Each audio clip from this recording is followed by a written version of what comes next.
This is one of the money decisions that quietly shaped my finances for years to come, and I totally didn't realise it at the time. So when I was 18, I started university, and the banks were literally throwing credit at students, interest-free overdrafts, and they were kind of framed in this way that it was helpful and you don't really need to worry about it.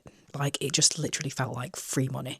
And you didn't have to think about it until you'd graduated, and that felt so far away.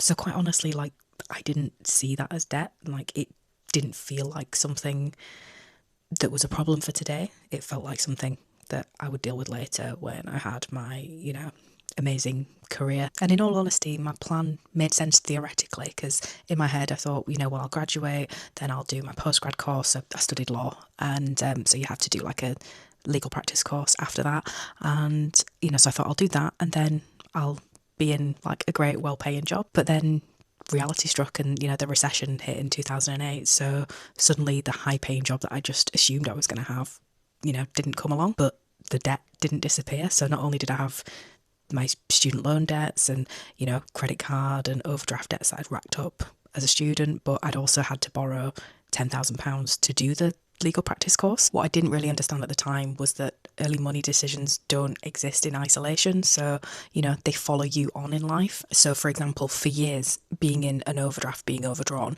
was something that was just the norm for me. And it took so many years to climb out of that. Like, now I've probably not used an overdraft for at least 10 years, but it took a hell of a long time to get out of that position. Because it's just kind of an insidious cycle, and then your wage would go in, pays off the overdraft, and you're just back to square one. As I look back, I honestly don't think that I was being reckless.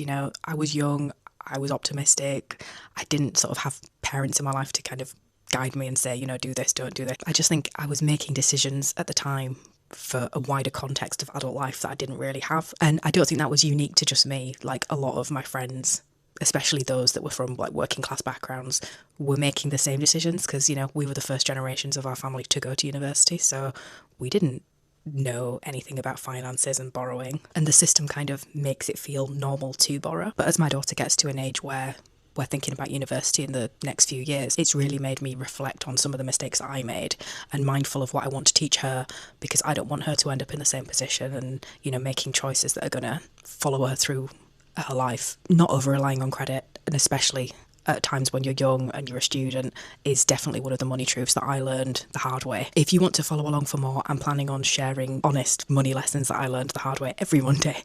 So no judgment, just reality, in the hope that, it helps other people avoid those mistakes, or makes those of you that have, that can relate to these things feel that, you're not alone.